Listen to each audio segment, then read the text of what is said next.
어머니, 제발 재산 일부만이라도 미리 주세요. 대출이자가 너무 높아서. 내가 앞으로 얼마나 살지, 병원비는 얼마나 들지도 모르는데 어떻게 주니? 그래도 어머니는 저희가 있잖아요. 저희가 효도하면서 잘 모실게요. 효도는 돈으로 하는 게 아니야.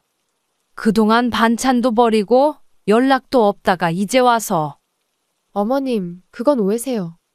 저희가 앞으로는 정말 잘할게요. 너희 형편에 맞는 집을 찾으면 되잖아. 왜 내 재산을 미리 달라고 하니? 어머니, 이러시면 저희는 어떻게 해요? 은행에서도 대출이 안 된다고 하고. 그건 너희가 해결할 문제야. 나보고 어쩌라는 거니? 어머님, 저희도 이제 내 집 마련하고 싶어서 그래요. 상현이도 좋은 환경에서 키우고 싶고.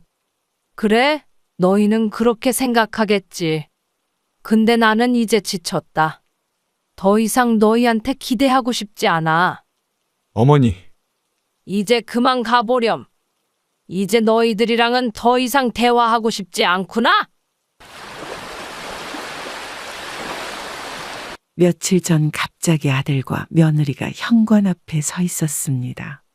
손에는 평소와 다르게 큰 선물 보따리를 들고 있었죠. 이런 모습은 늘 무리한 부탁을 할 때마다 보였던 모습이었어요. 어머니, 잘 지내셨어요? 아들의 밝은 목소리가 들렸지만 저는 그 속내를 이미 알고 있었습니다.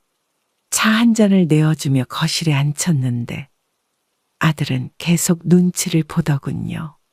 며느리도 어색한 미소만 지었습니다. 웬일이니? 연락도 없이. 잠시 침묵이 흐르고 아들이 조심스럽게 입을 열었습니다.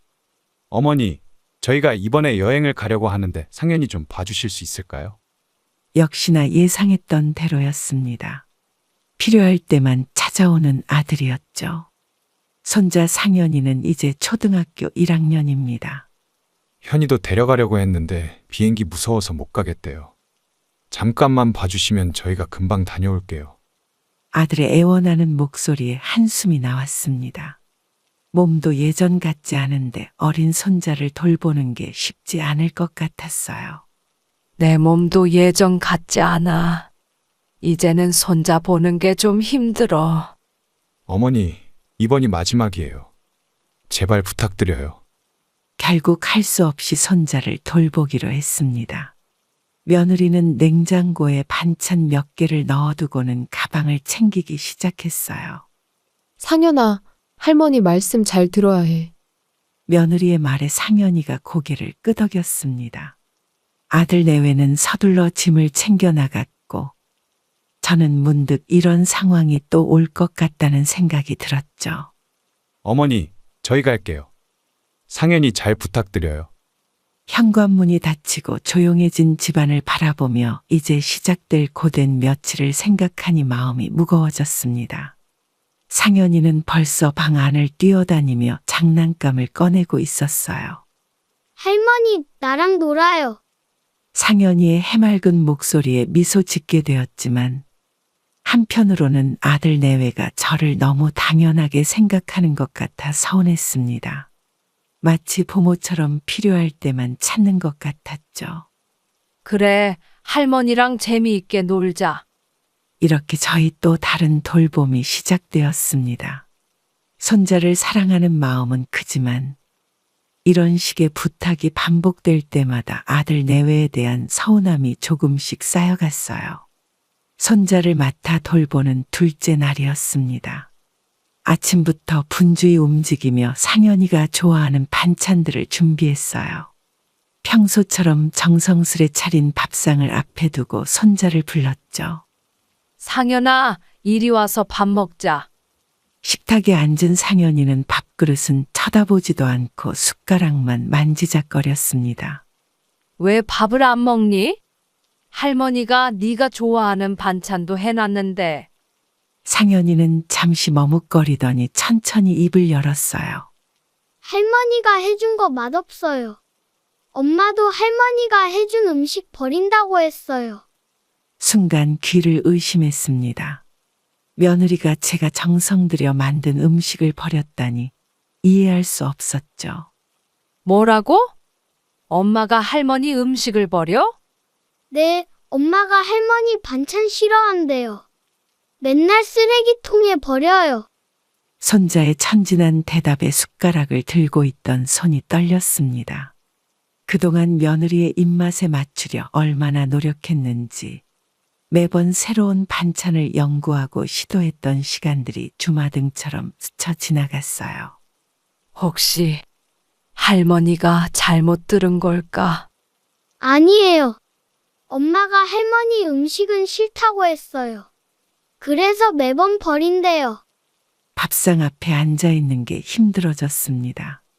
상현이는 아무 일 없다는 듯 제 표정을 바라보고만 있었죠. 아이고, 그래. 할머니가 피자 시켜줄까? 네. 피자 좋아요. 저는 천천히 밥상을 치우기 시작했습니다. 며느리를 위해 늘 정성껏 준비했던 반찬통들이 눈에 들어왔어요. 얼마나 많은 반찬들이 쓰레기통으로 갔을지 생각하니 마음이 무거워졌죠. 할머니, 피자는 언제 와요? 곧 올 거야. 조금만 기다려. 전화기를 들고 피자를 주문하면서도 머릿속은 복잡했습니다. 손자의 말이 계속 맴돌았어요. 할머니, 나 콜라도 마시고 싶어요. 저는 피자와 함께 콜라도 주문했습니다.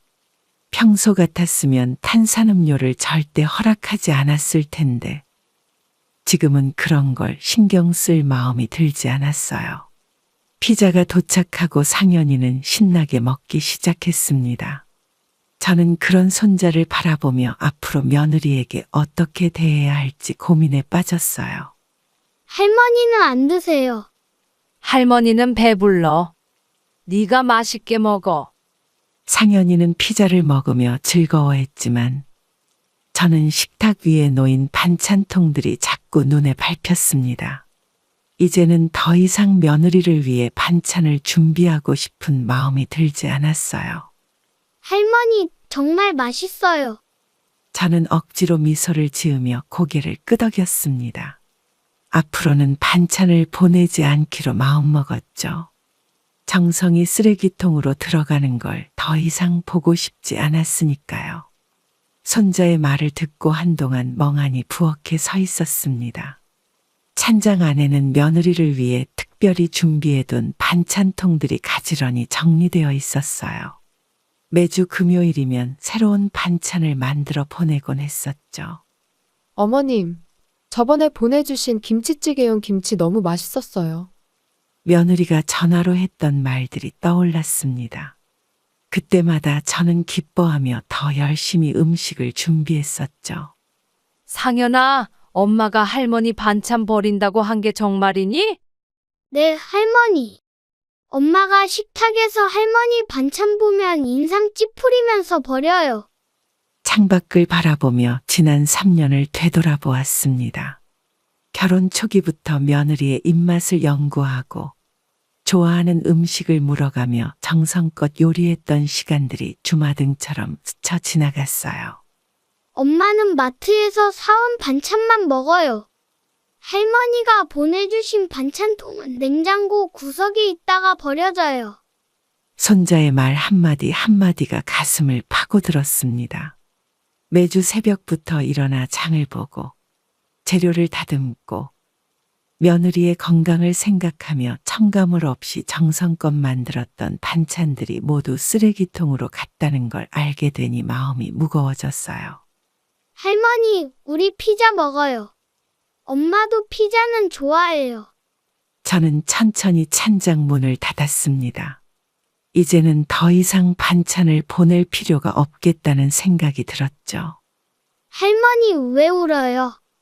할머니 안 울어. 창문 밖에 바람이 들어와서 눈이 따가운 거야. 부엌 구석에 쌓여있던 새 반찬통들을 정리하기 시작했습니다.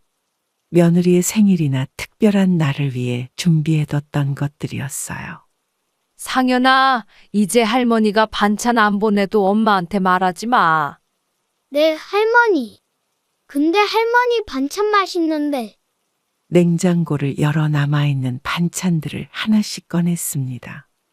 며느리의 입맛에 맞추려 얼마나 많은 레시피를 연구했는지, 얼마나 많은 정성을 들였는지 새삼 깨달았어요. 할머니, 저는 할머니가 해주시는 김치찌개 좋아해요. 그래, 우리 상현이는 할머니가 해주는 거 잘 먹어주니까 기특하지. 이제는 더 이상 며느리의 마음을 얻으려 애쓰지 않기로 했습니다. 정성이 무시당하는 것보다 차라리 처음부터 하지 않는 게 낫겠다는 생각이 들었어요. 할머니, 배고파요. 그래, 할머니가 상현이 먹을 김치찌개 끓여줄까? 며느리의 반찬통을 정리하면서 마음도 함께 정리했습니다. 이제는 더 이상 필요 없는 것들을 비우고 새로운 마음가짐으로 시작하려고 해요. 며칠째 손자를 돌보고 있는데 전화벨이 울렸습니다. 여행 중인 아들이었어요. 전화를 받자마자 아들의 밝은 목소리가 들렸죠. 어머니, 상현이는 잘 있나요? 그래, 잘 있어. 저는 애써 평온한 목소리를 내려 했지만 아들의 첫마디가 저에 대한 안부가 아닌 것이 마음에 걸렸습니다. 상현이 밥은 잘 먹어요? 아침에 우유는 마셨나요? 밥도 잘 먹고 우유도 마셨어. 걱정하지 마. 통화 내내 아들은 손자의 일상만 물어보았습니다. 요 며칠 저희 허리 통증이 심해졌는데 그런 걸 물어보는 말은 한마디도 없었어요. 어머니, 상현이랑 바꿔주세요. 상현아, 아빠랑 통화하렴. 전화기를 손자에게 건네주고 거실 소파에 앉았습니다. 손자가 아빠와 즐겁게 이야기하는 소리가 들렸어요. 아빠, 할머니랑 재미있게 지내요. 언제 와요? 손자의 통화가 끝나고 며느리가 전화를 받았습니다. 며느리도 역시 손자 얘기만 했죠. 어머님, 상현이 약은 잘 챙겨주고 계시죠? 알레르기 있으니까 외식은 되도록 피해주세요. 알았어. 걱정하지 마. 허리가 아파 진통제를 먹어야 했던 일, 의자에서 일어날 때마다 느껴지는 통증, 이런 이야기는 꺼내지도 못했습니다. 그럼 저희 이만 끊을게요. 상현이 잘 부탁드려요. 전화가 끊기고 난 후 거실에 홀로 앉아 있으니 서운함이 밀려왔습니다. 자식이 부모의 건강은 안중에도 없다는 게 실감났죠. 할머니, 배고파요. 그래, 할머니가 밥 차려줄게. 주방으로 향하면서 허리 통증이 또 시작됐습니다. 하지만 이런 통증도 서운함도 아들 내외에게는 말하지 않기로 했어요. 할머니, 왜 아프세요? 할머니 안 아파. 조금 피곤한 거야. 주방에서 밥을 준비하면서 문득 예전 생각이 났습니다. 아들이 어렸을 때는 제가 조금만 아파도 발을 동동 굴렀는데 이제는 자식 키우느라 부모는 잊어버린 걸까요? 오후가 되자 상현이의 에너지가 폭발했습니다. 거실을 뛰어다니며 장난감을 여기저기 던지고 소리를 지르기 시작했어요. 허리 통증도 심해지고 며느리가 음식을 버렸다는 사실도 알게 된 날이라 저도 모르게 짜증이 났죠. 상현아, 조용히 좀 해. 싫어요. 놀 거예요. 상현이는 더 크게 소리를 지르며 뛰어다녔습니다. 장난감이 바닥에 떨어지는 소리가 머리를 울렸어요. 그만하라고. 할머니 머리 아파. 순간 제 목소리가 평소보다 크게 나왔습니다. 놀란 상현이가 갑자기 멈춰섰고 그 바람에 발이 꼬여 앞으로 넘어졌어요. 아야, 상현이가 팔을 부여잡고 울기 시작했습니다. 거실 모서리에 부딪혀서 팔에 상처가 났어요. 순간 머릿속이 하얘졌죠. 상현아, 어디 다쳤어? 할머니가 볼게. 아파요. 팔이 아파요. 다급한 마음에 상현이를 안아들고 근처 병원으로 향했습니다. 택시를 타는 동안에도 상현이는 계속 훌쩍거렸어요. 의사 선생님이 곧 나아지게 해주실 거야. 괜찮아. 할머니, 무서웠어요. 병원에 도착해서 진료를 받았습니다. 다행히 큰 상처는 아니었지만 팔에 붕대를 감아야 했어요. 많이 다치진 않았네요. 소독하고 밴드 붙여드릴게요. 선생님, 정말 괜찮은 거 맞나요? 네, 걱정 마세요. 찰과상이라 금방 나을 거예요. 치료를 마치고 집으로 돌아오는 길. 상현이는 제 손을 꼭 잡고 있었습니다. 아들 내외가 돌아와서 이 상처를 보면 뭐라고 할지 걱정이 됐어요. 상현아, 할머니가 소리 질러서 미안해. 아니에요. 제가 너무 시끄럽게 했어요. 집에 도착해서 상현이에게 간식을 주었습니다.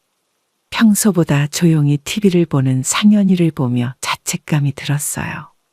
할머니, 이제 안 아파요. 그래도 조심해야 해. 이제 뛰어다닐 때는 천천히 뛰자. 저녁이 되어 가는데 아들 내외가 돌아올 생각을 하니 걱정이 됐습니다. 상현이의 팔에 난 상처를 보면 제가 어떤 말을 해도 변명으로만 들릴 것 같았어요. 상현이와 병원에서 돌아오자마자 현관문 소리가 들렸습니다. 아들 내외가 예정보다 일찍 돌아온 거예요. 순간 긴장감이 감돌았죠. 어머님, 저희 왔어요. 며느리가 상현이를 발견하자마자 표정이 굳어졌습니다. 팔에 감긴 붕대를 보고 달려왔어요. 상현아, 이게 무슨 일이야? 어디 다쳤어? 넘어져서 팔이 조금 긁혔어. 병원 다녀왔으니까 걱정하지 마. 저의 설명에도 며느리의 얼굴은 점점 붉어졌습니다. 아들은 옆에서 상황을 지켜보기만 했죠. 어머님, 어떻게 된 거예요? 우리가 며칠 동안 맡겼더니 이렇게 애를 다치게 해요? 조금 뛰어다니다가 넘어진 거야. 의사 선생님도 괜찮다고. 며느리는 제 말이 끝나기도 전에 말을 끊었습니다. 목소리가 점점 높아졌어요. 괜찮다고요? 이렇게 다쳤는데 어떻게 괜찮아요? 어머님이 제대로 못 봐주신 거잖아요. 순간 아들을 바라봤지만 그는 여전히 아무 말도 하지 않았습니다. 며느리의 일방적인 질책이 이어졌어요. 평소에도 상현이를 너무 방치하시는 것 같았어요. 이번엔 정말 너무하시네요. 방치라니. 내가 얼마나 정성껏 돌봤는데. 하지만 며느리는 제 해명을 전혀 듣지 않았습니다. 상현이를 데리고 방으로 들어가 짐을 챙기기 시작했어요. 우리 이제 가요. 앞으로는 상현이 맡기지 않을게요. 상현이는 저를 향해 미안한 듯 쳐다보았습니다. 작은 목소리로 인사를 했죠. 할머니, 저 이제 가요. 그래, 잘 가거라. 아들 내외는 서둘러 집을 나섰습니다. 현관문이 닫히는 소리가 유난히 크게 들렸어요. 거실에 홀로 남아 소파에 앉았습니다. 며칠 동안 상현이를 돌보면서 있었던 일들이 떠올랐어요. 음식을 버린다는 사실을 알게 된 것도, 허리 통증으로 힘들었던 것도, 지금은 모두 부질없게 느껴졌습니다. 상현아, 할머니가 미안하구나. 빈 거실에 혼잣말처럼 중얼거렸습니다. 창밖으로 해가 저물어가는 게 보였어요. 이제는 손자의 웃음소리도 들리지 않을 것 같아 마음이 무거워졌습니다. 일주일이 지난 어느 날 갑자기 아들과 며느리가 찾아왔습니다. 며느리는 평소와 달리 화장도 하고 깔끔하게 차려입었어요. 선뜻 이해가 가지 않는 방문이었죠. 어머님, 저번에 제가 너무 심했죠. 정말 죄송해요. 며느리의 갑작스러운 사과에 당황스러웠습니다. 그동안 한 번도 사과를 해본 적 없었거든요. 괜찮아. 지난 일은 잊어버리자. 어머님, 저희가 사과도 드릴 겸 같이 식사라도 하고 싶어서요. 식탁에 앉아 며느리가 사온 음식을 함께 먹었습니다. 아들은 평소보다 부드러운 말투로 이야기를 건네고 며느리는 반찬을 계속 제 그릇에 덜어주었어요. 상현이는 잘 지내니? 네, 어머님 많이 보고 싶어요. 밥을 먹는 내내 이상한 느낌이 들었습니다. 평소와 다른 며느리의 태도, 아들의 부드러운 말투가 뭔가 속사정이 있어 보였어요. 어머님, 사실 드릴 말씀이 있어서. 역시나 예감이 맞았습니다. 밥을 다 먹고 차를 마시는데 아들이 조심스럽게 말을 꺼냈어요. 저희가 이번에 전세자금 대출을 알아보는데 이자가 너무 높더라고요. 그래서? 어머니, 어차피 나중에 저희 줄 재산인데 미리 좀 주실 수 없나요? 순간 머리가 멍해졌습니다. 며느리의 갑작스러운 사과가 이것 때문이었다는 걸 깨달았어요. 재산은 내가 살아있을 때 필요한 거야. 앞으로 얼마나 살지, 병원비가 얼마나 들지 모르는데. 어머님, 저희가 효도하면서 잘 모실게요. 그러니까. 저는 며느리의 말을 자르고 자리에서 일어났습니다. 재산을 미리 달라고 찾아온 것도 서운한데 효도를 조건으로 걸다니 더욱 섭섭했어요. 너희가 효도는 왜 하니? 내 재산이 탐나서 그동안 반찬도 다 버리고 손자 다쳤다고 그렇게 화내더니 어머니, 그건. 이제 가보렴. 더 이상 할 말 없어. 아들과 며느리는 어색한 표정으로 자리에서 일어났습니다. 현관문을 열기 전 며느리가 마지막으로 말을 걸었어요. 어머님, 한 번만 더 생각해 보시면 안 될까요? 돈이 필요해서 사과했다는 게 더 서운하구나. 그렇게 아들 내외는 떠났습니다. 설거지를 하면서 며느리가 사온 반찬통을 보니 웃음이 났어요. 이것마저도 버리겠지 싶었죠. 아들 내외가 돌아간 후 다음 날 아침 일찍 전화가 왔습니다. 아들이었어요. 어제와는 다른 다급한 목소리였죠. 어머니, 제가 다시 한번 말씀드리고 싶어서요. 아침부터 또 그 얘기니? 저는 차분하게 대답했지만 속에서는 화가 치밀어 올랐습니다. 아들은 계속해서 설득을 시도했어요. 어머니, 어차피 나중에 저희 것이 될 재산이잖아요. 지금 필요할 때 도와주시면. 내가 앞으로 얼마나 살지, 병원비가 얼마나 들지 어떻게 알고 그런 말을 하니? 거실 소파에 앉아 창밖을 바라보았습니다. 아침 햇살이 밝게 비치고 있었지만 마음은 점점 어두워졌어요. 어머니도 연세가 있으시니 이제는 저희가 모시면서. 그만하자. 너희가 나를 모신다고? 반찬도 버리고 연락도 없다가 돈 필요할 때만 찾아오면서. 전화 너머로 잠시 침묵이 흘렀습니다. 아들의 숨소리만 들렸어요. 어머니, 그건 오해세요. 저희가 앞으로는 잘할게요. 돈 때문에 효도하겠다는 거니? 그런 효도 받고 싶지 않다. 아들의 목소리가 점점 초조해졌습니다. 며느리의 소리도 전화 너머로 들려왔어요. 어머님, 저희 진심이에요. 이번 기회에 좋은 집으로 이사가서 상현이도 더 좋은 환경에서. 내 재산으로 너희 미래를 계획하지 마라. 이제 이 이야기는 끝이다. 전화를 끊고 한동안 멍하니 앉아 있었습니다. 마당에 있는 화초들이 눈에 들어왔어요. 저 화초들처럼 조용히 혼자만의 시간을 보내고 싶어졌죠. 이제는 정말 끝이구나. 혼잣말을 하며 일어났습니다. 부엌으로 가서 물을 한 잔 따랐어요. 목이 마르다기보다는 뭔가를 해야 할 것 같은 기분이 들어서였죠. 다음에 또 전화하겠지. 예감은 틀리지 않았습니다. 오후가 되자 이번에는 며느리에게서 문자가 왔어요. 하지만 이제는 더 이상 답장하고 싶지 않았습니다. 거실 서랍에서 통장을 꺼내 보았습니다. 제 노후를 위해 차곡차곡 모아둔 돈이에요. 이제는 이것조차 지키기 위해 싸워야 한다는 게 서글펐죠. 휴대폰 알림이 계속 울렸지만 더 이상 확인하지 않았습니다. 며칠 동안 집에만 있다 보니 답답한 마음이 들었습니다. 동네 카페에서 오랜 친구를 만나기로 했어요. 친구는 제가 들어서자마자 제 얼굴을 보고 무슨 일 있냐고 물었죠. 얼굴이 안 좋아 보이네. 무슨 일 있었어? 말도 마. 요즘 아들 때문에 속상해서. 커피를 마시며 최근에 있었던 일들을 하나씩 이야기했습니다. 손자를 맡았다가 다치게 한 일, 며느리가 반찬을 버렸다는 걸 알게 된 일, 그리고 재산 때문에 찾아온 일까지요. 아이고, 어떻게 그런 일이.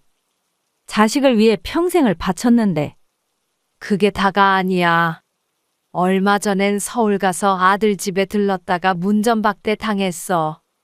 친구는 커피잔을 내려놓으며 한숨을 쉬었습니다. 제 이야기를 듣는 내내 안타까운 표정이었어요. 너무 자식한테 매달리지 마. 우리도 이제 우리 인생 살아야지. 그래도 내 새끼인데 어떻게 잊고 살아. 친구는 제 손을 잡아주었습니다. 따뜻한 온기가 전해져 왔어요. 자식 잘 되라고 희생하면서 산 세월이 몇 년인데. 이제는 네 자신을 위해 살아야 해. 저도 모르게 눈물이 고였습니다. 카페 창밖으로 지나가는 사람들이 보였어요. 나도 그러고 싶은데 쉽지가 않네. 우리 동네 문화센터 프로그램 들으러 다니는 건 어때? 나랑 같이 가자. 친구의 제안에 고개를 끄덕였습니다. 뭔가 새로운 일을 시작하는 게 좋을 것 같았어요. 혼자 있으면 자꾸 생각나니까. 그래, 다음 주부터 같이 가보자. 그래, 우리도 이제 우리 삶을 찾아야지. 자식한테 매달려 살다간 우리만 늙어. 카페를 나서면서 마음이 한결 가벼워졌습니다. 친구와 이야기를 나누고 나니 답답했던 마음이 조금은 풀린 것 같았어요. 다음 주에 꼭 연락할게. 이제 우리끼리라도 힘내자. 집으로 돌아오는 길, 문화센터 앞을 지나치며 잠시 발걸음을 멈췄습니다. 프로그램 안내문을 보니 뭔가 새로운 시작에 대한 기대가 생겼어요. 문화센터 둘러보고 돌아온 다음 날이었습니다. 갑자기 초인종이 울렸어요. 문을 열어보니 며느리가 서 있었죠. 평소와는 다르게 고급스러운 원피스를 입고 있었습니다. 어머님, 잠시 시간 괜찮으세요? 그래, 들어오너라. 거실에 앉아 며느리가 가져온 과일을 자르는데 뭔가 이상한 느낌이 들었습니다. 며느리는 계속 제 눈치를 살피더니 조심스럽게 말을 꺼냈어요. 어머님, 저번에 상현이 일로 너무 심했죠? 제가 많이 반성했어요. 갑자기 그 얘기를 꺼내는 이유가 있니? 며느리는 잠시 말을 멈추고 손가방에서 뭔가를 꺼냈습니다. 고급 브랜드 로고가 새겨진 스카프였어요. 어머님 드리려고 샀어요. 마음에 드실 것 같아서. 저는 스카프를 만져보지도 않고 테이블 위에 그대로 두었습니다. 이런 선물에는 분명 다른 속셈이 있을 거라는 걸 경험으로 알고 있었죠. 며느라, 무슨 말을 하고 싶은 거니? 아, 그게. 어머님께서 재산 얘기는 듣기 싫어하신다는 건 알지만. 역시나 그런 속셈이었습니다. 저는 천천히 자리에서 일어났어요. 스카프는 가져가렴. 난 그런 거 필요 없어. 어머님, 제가 진심으로 사과드리는 건데. 며느리의 목소리가 떨렸습니다. 하지만 저는 더 이상 쏘가 넘어가고 싶지 않았어요. 진심이면 돈 얘기 꺼내기 전에 왔어야지. 이제 그만 가보렴. 어머님, 며느리는 자리에서 일어나며 스카프를 다시 가방에 넣었습니다. 현관문 앞에서 마지막으로 한마디를 했어요. 정말 잘못했어요.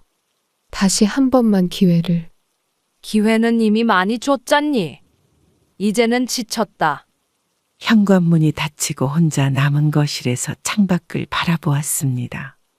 마당에 핀 국화꽃이 가을바람에 흔들리고 있었어요. 이제는 정말 달라질 줄 알았는데. 한숨이 절로 나왔습니다. 식탁 위에는 며느리가 깎다 만 사과가 놓여 있었어요. 마치 저희 관계처럼 중간에 멈춰버린 모습이었죠. 며느리가 돌아간 지 1시간도 채 되지 않아 아들이 들어왔습니다. 이번에는 서류 가방을 들고 있었어요. 아들의 표정이 심각해 보였죠. 어머니, 이것 좀 봐주세요. 이게 뭐니? 식탁에 앉아 아들이 내민 서류를 펼쳤습니다. 대출 상담 자료와 아파트 분양 계획서였어요. 저희가 알아본 집인데 어머니 도움 없이는 힘들 것 같아요. 아들아, 이제 그만하자. 저는 서류를 덮었지만 아들은 다시 서류를 펼치며 설명을 이어갔습니다. 보시면 아시겠지만 월급으로는 대출이자도 감당하기 어려워요. 어머니 재산의 일부만이라도. 왜 너희 형편에 맞는 집을 찾지 않니? 아들은 잠시 말을 멈추더니 한숨을 쉬었습니다. 그리고는 지갑에서 사진 한 장을 꺼냈어요. 이게 저희가 알아본 아파트 모델하우스예요. 상현이 학군도 좋고. 그만. 이제 돈 얘기는 하지 말자. 저는 단호하게 말했습니다. 아들은 제 반응에 당황한 듯 했어요. 어머니, 제가 효도하면서 잘 모실게요. 매주 찾아뵙고. 돈으로 효도를 사려는 거니? 순간 아들의 얼굴이 굳어졌습니다. 제 말이 너무 날카로웠나 싶었지만 이제는 이런 식의 대화가 지쳤어요. 어머니도 저희 입장을 이해해 주셨으면 해요. 요즘 집값이. 내 입장은 누가 이해해 주니? 너희가 필요할 때만 찾아오고. 거실 시계가 똑딱거리는 소리만 울렸습니다. 아들은 말없이 서류를 가방에 넣었어요. 그럼 저는 이만 가보겠습니다. 현관문이 닫히는 소리를 들으며 창밖을 바라보았습니다. 아들의 뒷모습이 멀어져 갔어요. 이제는 돈 없이는 찾아오지도 않을 것 같다는 생각이 들었죠. 자식이라고 다 자식이 아니구나. 한숨과 함께 중얼거렸습니다. 식탁 위에 입고 간 모델하우스 사진을 보며 돈이 없었다면 이렇게라도 찾아왔을까 하는 생각이 들었어요. 아들이 돌아가고 며칠 후 다시 전화가 왔습니다. 이번에는 며느리와 아들이 함께 있는 것 같았어요. 스피커폰으로 설정된 목소리가 들렸죠. 어머님, 저희가 다시 한번 말씀드리고 싶어서요. 이제 그만하자. 더 이상 재산 얘기는 듣고 싶지 않아. 아들이 다급하게 말을 이었습니다. 목소리가 평소와는 달리 흔들렸어요. 어머니, 제가 어제 은행에서 대출 심사를 받았는데 거절됐어요. 이자가 너무 높아서. 그럼 너희 형편에 맞는 집을 알아보면 되잖니. 전화기 너머로 한숨 소리가 들렸습니다. 며느리가 말을 받았어요. 어머님, 저희가 지금까지 잘못한 거 다 인정해요. 앞으로는 정말 달라질게요. 돈이 필요해서 하는 말이니? 잠시 침묵이 흘렀습니다. 그 침묵이 모든 것을 말해주는 것 같았어요. 어머니, 진심이에요. 매주 찾아뵙고 효도하면서. 효도는 돈으로 하는 게 아니야. 그동안 너희가 나를 어떻게 대했는지 생각해봐. 제 목소리가 떨렸습니다. 속에 쌓여있던 말들이 한꺼번에 나왔어요. 반찬도 버리고 연락도 없다가 이제 와서 재산 얘기하면 내가 좋겠니? 어머님, 이제는 지쳤다. 더 이상 너희한테 기대하지 않을 거야. 전화를 끊고 창밖을 바라보았습니다. 가을 하늘이 유난히 높아 보였어요. 이제 진짜 끝이구나. 거실 탁자 위에는 아들이 두고 간 모델하우스 사진이 아직도 놓여 있었습니다. 사진을 버리려다 잠시 멈칫했어요. 돈이 없었다면 이렇게라도 연락했을까? 사진을 쓰레기통에 버렸습니다. 이제는 정말로 모든 걸 정리할 때가 된 것 같았어요. 아침 일찍 은행에 들렀습니다. 오랫동안 미뤄왔던 일을 처리하기 위해서였어요. 통장 정리를 하다 보니 지난 세월이 주마등처럼 스쳐 지나갔죠. 어머님, 무슨 일로 오셨나요? 통장을 좀 정리하려고요. 창구 직원 앞에 앉아 제 통장들을 꺼내 놓았습니다. 아들 명의로 해둔 적금 통장도 있었어요. 아들 앞으로 된 통장을 제 명의로 바꾸고 싶어요. 혹시 가족 간의 상의는 하셨나요? 잠시 망설였지만 이제는 결심했다는 듯 고개를 저었습니다. 직원이 걱정스러운 눈빛으로 물었어요. 요즘 가족 간재산 문제로 많이 다투시거든요. 한 번 더 생각해 보시는 건 더 이상 생각할 게 없어요. 제 재산은 제가 관리하고 싶습니다.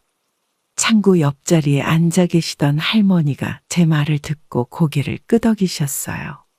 잘하시는 거예요. 자식들한테 다 주면 나중에 후회해요. 은행 업무를 마치고 나왔습니다. 가방 안에는 이제 제 명의로 된 통장들만 있었어요. 이제 시작이구나. 집으로 돌아오는 길에 아들에게서 전화가 왔습니다. 마치 알았다는 듯이 전화를 했네요. 어머니, 은행에 가셨다고요?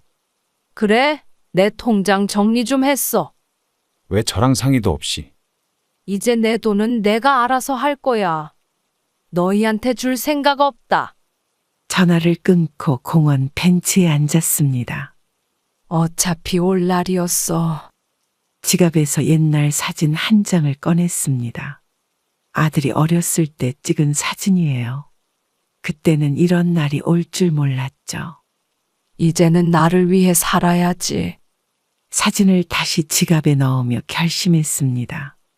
더 이상 자식을 위해 제 삶을 희생하지 않기로 했어요. 은행에서 집으로 돌아온 그날 저녁, 아들이 갑자기 찾아왔습니다.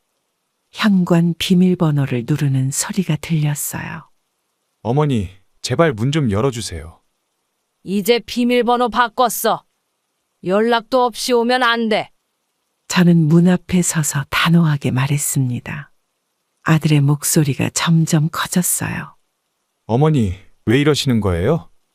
저번에 어머니 댁에 왔을 때는 아무 말씀도 없으시더니. 너희 집에 내가 찾아갔을 때 생각해봐. 그때는 어떻게 대했니? 문 밖에서 한숨 쉬는 소리가 들렸습니다. 아들이 문을 두드리는 소리가 계속됐어요. 그건 저희가 바빠서 그랬던 건데. 어머니, 제발요. 나도 이제 바빠. 나한테도 내 삶이 있어. 아들의 발걸음 소리가 잠시 멈췄다가 다시 문을 두드리기 시작했습니다. 이번에는 조금 더 다급한 목소리였어요. 비밀번호라도 알려주세요. 제가 매주 찾아뵐게요. 너희 집 비밀번호는 나한테 알려준 적 있니? 복도에 침묵이 흘렀습니다. 제 말에 아들이 할 말을 잃은 것 같았어요. 어머니, 그래도 저희는 이제 가렴. 다음에 올 때는 꼭 연락하고 와. 발걸음 소리가 점점 멀어졌습니다. 창문으로 보니 아들이 고개를 숙인 채 아파트를 나서는 모습이 보였어요. 이제야 내 마음을 조금은 알겠니? 저녁 식사 준비를 하면서 문득 예전 생각이 났습니다. 아들 집에 갔다가 문전박대 당했던 그날이요. 그때의 서운함을 이제야 아들도 느끼게 된 것 같았어요. 이제 시작이구나. 쌀을 씻으며 혼잣말을 했습니다. 이제부터는 제 삶의 주인으로 살아가야겠다는 생각이 들었어요. 다음 날 아침 동네 문화센터에 처음으로 발걸음을 했습니다. 프로그램 안내 데스크 앞에서 잠시 망설이다가 용기를 내어 물었어요. 그림 교실 신청하려고 하는데요. 네, 초급반은 매주 화요일 오전 10시에 시작해요. 처음이신가요? 데스크 직원이 친절하게 설명해 주었습니다. 평생 그림을 그려본 적 없었지만 왠지 설레는 마음이 들었어요. 붓은 따로 준비해야 하나요? 첫 수업에는 준비물 없이 오셔도 됩니다. 선생님께서 자세히 설명해 주실 거예요. 수업료를 내고 회원증을 받았습니다. 그림 교실로 향하는 길에 다른 수강생들과 마주쳤어요. 어머, 새로 오신 분이세요? 네, 오늘부터 시작하게 됐어요. 같은 반 수강생이라는 분이 반갑게 인사를 건네셨습니다. 비슷한 또래의 여성분들이 삼삼오오 모여 있었어요. 저희도 다 처음엔 어려웠는데 하다 보니까 재미있어요. 교실에 들어서자 이젤과 도구들이 가지런히 놓여 있었습니다. 처음 보는 도구들이 낯설었지만 설렘이 더 컸어요. 자, 오늘은 새로운 분이 오셨네요. 먼저 기본적인 붓잡는 법부터 배워볼까요? 선생님의 설명을 들으며 처음으로 붓을 잡아보았습니다. 서툴지만 하얀 도화지 위에 첫 선을 그었어요. 와, 처음 치고는 잘 아시네요. 옆자리 수강생의 칭찬에 쑥스러웠지만 기분이 좋았습니다. 이렇게 새로운 취미가 생기니 마음이 한결 가벼워졌어요. 다음 주에도 꼭 오세요. 우리 함께 그림 그려요. 수업을 마치고 나오는 길, 문득 이런 시간을 진작 가졌더라면 좋았을 거란 생각이 들었습니다. 자식들 뒷바라지하느라 미뤄두었던 제 삶을 이제야 시작하는 것 같았어요. 내일은 또 뭘 배울까? 집으로 돌아가는 길에 미술 용품점에 들렀습니다. 제 것이 될 붓과 물감을 고르는 재미에 시간 가는 줄 몰랐어요. 문화센터 둘레길 모임에 참여한 지 한 달이 되었습니다. 매주 화요일 아침이면 비슷한 또래 회원들과 함께 산책을 하며 이야기를 나누었어요. 어머나, 박 선생님도 시어머니 문제로 힘드셨군요. 네, 저도 3년 전에 비슷한 일을 겪었어요. 아침 산책을 하며 자연스럽게 대화가 오갔습니다. 처음으로 제 이야기를 다른 사람들과 나눌 수 있었어요. 저는 결국 재산을 정리했어요. 자식들한테 기대면 끝이 없더라고요. 맞아요. 저도 그래서 요즘은 저만의 시간을 보내려고 해요. 둘레길을 걸으며 회원들과 공감대가 형성되었습니다. 다들 비슷한 고민을 안고 살아왔다는 걸 알게 됐어요. 이제는 우리 자신을 위해 살아야죠.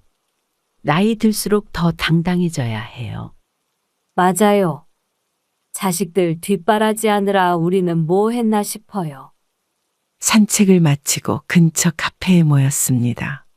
커피를 마시며 이야기는 계속되었어요. 다음 주에 우리 다 같이 꽃꽂이 배우러 가요. 제가 알아본 곳이 있어요. 좋아요. 저도 꽃꽂이는 늘 해보고 싶었어요. 새로운 친구들과 함께하는 시간이 즐거웠습니다. 자식들에게 받은 상처를 서로 위로하고 새로운 취미도 함께 찾아가는 게 좋았어요. 우리 이제 매주 만나요. 서로 의지가 되니까 좋잖아요. 그래요. 이제는 우리가 서로를 챙겨줘야죠. 집으로 돌아오는 길, 문득 웃음이 났습니다. 이렇게 비슷한 처지의 친구들을 만나게 될 줄은 몰랐어요. 내일은 또 뭘 배우러 갈까? 달력을 보며 다음 모임 날짜를 체크했습니다. 이제는 제 일정이 조금씩 채워지고 있었어요. 이번 주말에는 도자기 만들기도 가보자. 가방에서 문화센터 프로그램 안내문을 꺼내 보았습니다. 이제는 혼자가 아닌 것 같아 마음이 든든했어요. 상현이의 8번째 생일날이었습니다. 아들에게서 문자가 왔어요. 생일 잔치에 초대한다는 내용이었죠. 한 달 넘게 연락이 없다가 갑자기 온 초대였습니다. 할머니 와주실 거죠? 그래, 상현이 보고 싶었다. 잠시 고민했지만 손자를 위해서 아들의 초대를 받았습니다. 식당에 도착하자 상현이가 제일 먼저 달려왔습니다. 하지만 며느리의 차가운 시선이 느껴졌어요. 어머님, 오늘은 저희 친정 식구들도 다 오세요. 며느리의 말투에서 불편한 기색이 드러났습니다. 테이블 자리 배치를 보니 저는 구석에 앉게 되어 있었어요. 어머님은 저쪽에 앉으시면 될 것 같아요. 할머니, 여기 앉아요. 상현이가 자기 옆자리를 가리켰지만 며느리가 바로 제지했습니다. 상현아, 너는 외할머니 옆에 앉아야지. 식사가 시작되고 화기애애한 분위기 속에서 저만 동떨어진 기분이었습니다. 처가 쪽 친척들은 즐겁게 이야기를 나누는데 저는 말 한마디 끼어들 틈이 없었어요. 상현이 닮은 꼴이 외할머니랑 똑같아요. 맞아요. 우리 외손자 정말 예쁘게 크네요. 저는 조용히 자리에서 일어났습니다. 화장실에 다녀온다고 했지만 사실은 잠시 숨을 돌리고 싶었어요. 할머니 어디 가요? 할머니는 이제 집에 가봐야겠어. 상현이의 실망한 표정이 마음 아팠지만 더 이상 이 자리에 있고 싶지 않았습니다. 며느리는 형식적인 인사만 했어요. 벌써 가시게요? 식사라도 더 하시다. 괜찮아. 너희끼리 즐겁게 보내렴. 식당을 나서는 길에 상현이의 목소리가 들렸습니다. 하지만 돌아보지 않았어요. 차라리 초대받지 않았다면 이런 서러움은 없었을 텐데. 다음에 또 보자, 상현아. 택시를 타고 돌아오는 길. 창밖으로 보이는 가로등이 흐릿하게 보였습니다. 손자의 생일 잔치에서조차 외톨이가 된 기분이었어요. 추석을 일주일 앞둔 날이었습니다. 아침부터 아들에게서 전화가 왔어요. 명절 연락인가 싶었는데 예상과는 다른 내용이었죠. 어머니, 이번 추석에 저희가 제주도로 여행을 가려고 해요. 그래? 명절에 여행을 간다고? 순간 할 말을 잃었습니다. 지난 추석에도 외가에서 보낸다더니 이번에는 아예 여행을 간다고 하니 마음이 복잡했어요. 요즘 다들 명절에 여행 많이 가잖아요. 어머니도 편하게 쉬세요. 그래. 너희끼리 잘 다녀오렴. 전화를 끊고 창밖을 바라보았습니다. 추석이면 늘 차례상을 준비하고 손자와 함께 보냈는데 이제는 그것조차 어려워졌네요. 선영 씨, 이번 추석 어떻게 보내실 거예요? 문화센터 친구가 물었습니다. 잠시 망설이다 실제 상황을 이야기했어요. 우리도 다 같은 처지네요. 저희 아들도 해외여행 간대요. 그럼 우리끼리 추석 보내요. 제가 좋은 곳을 알아뒀어요. 친구의 제안에 고개를 끄덕였습니다. 전통 찻집에서 모여를 배우는 프로그램이 있다고 하네요. 자식들이 안 오니 우리가 새로운 추억을 만들면 되죠. 그래요. 이제는 우리도 즐겁게 보내야죠. 집으로 돌아와 달력을 보며 추석 당일을 동그라미 쳤습니다. 처음으로 혼자 보내는 명절이지만 새로운 친구들과 함께라 외롭지 않을 것 같았어요. 이제는 정말 달라지는구나. 냉장고에 붙여둔 전 부치는 레시피를 떼어냈습니다. 올해는 차례상을 준비할 필요가 없겠죠. 대신 찻집에서 배울 타도 수업 준비물을 정리했어요. 새로운 시작이라 생각하자. 달력에 동그라미 친 날짜를 보며 마음을 다잡았습니다. 이제는 저만의 명절을 만들어가야 할 때인 것 같아요. 추석 연휴가 끝나고 며칠 후 아들 내외가 또다시 집으로 찾아왔습니다. 이번에는 얼굴이 상기된 채 급하게 현관문을 두드렸어요. 어머니, 저희가 다음 주에 해외여행을 가려고 하는데요. 또 손자를 맡기려고? 현관문 앞에서 아들과 며느리가 어색하게 서 있었습니다. 손자는 없었고 대신 여행 가방을 들고 있었어요. 이번에는 2주 정도 유럽 여행을 가려고 해요. 상현이도 같이 데려가려고 했는데 그래, 잘 다녀와. 순간 며느리의 표정이 일그러졌습니다. 제가 예상한 대로가 아닌 것 같았어요. 그게 여권이 만료됐다고 해서 상현이는 못 가게 됐어요. 그래서 또 맡기려고? 아들이 눈치를 보며 말을 이었습니다. 전과는 다른 부드러운 말투였어요. 어머니, 이번만 봐주시면 저희가 돌아와서 효도하겠습니다. 효도는 마음에서 우러나와야 하는 거야. 이렇게 필요할 때만 찾아오면서 효도를 약속하니? 며느리가 급하게 말을 가로챘습니다. 손자를 맡기려는 의도가 너무 뻔히 보였어요. 어머님, 저희가 정말 잘못했어요. 앞으로는 자주 찾아뵙고 이제 그만두자. 너희끼리 알아서 해결해. 현관문을 닫았습니다. 문 밖에서 아들 내외의 발걸음 소리가 들렸어요. 이제는 정말 달라져야지. 창밖을 바라보며 한숨을 쉬었습니다. 손자가 보고 싶긴 했지만 이런 식의 관계는 이제 그만두고 싶었어요. 할머니, 멀어지는 상현이의 목소리가 들렸습니다. 마음이 아팠지만 이제는 단호해져야 할 때라고 생각했어요. 상현아, 미안하다. 거실에 앉아 깊은 한숨을 내쉬었습니다. 이제는 정말 달라져야 한다는 생각이 더욱 굳어졌어요. 손자를 맡기지 못한 다음 날 아들 내외가 갑자기 다시 찾아왔습니다. 이번에는 고급 과일 바구니를 들고 왔어요. 어머니, 어제는 제가 너무 무례했죠? 이제 와서 사과할 일이 아니야. 거실에 앉아 대화를 시작했습니다. 며느리는 평소와 다르게 공손한 태도였어요. 어머님, 저희가 진심으로 잘못 생각했어요. 매주 찾아뵙고 효도하겠습니다. 갑자기 왜 이러는 거니? 두 사람의 태도가 미심쩍었습니다. 얼마 전까지만 해도 제 반찬을 버리고 연락도 없다가 이렇게 갑자기 변하다니요. 지난번에 어머님께서 재산 정리하신 거 저희가 알게 됐어요. 아, 그래서 이러는 거였구나. 순간 모든 것이 이해됐습니다. 은행에서 통장을 정리한 소식을 듣고 찾아온 거였어요. 어머님, 저희가 정말 뉘우치고 있어요. 앞으로는 돈 때문에 이러는 거니? 아들과 며느리는 잠시 말문이 막힌 듯 했습니다. 서로 눈치만 보고 있었어요. 어머니, 그게 아니라 진심으로.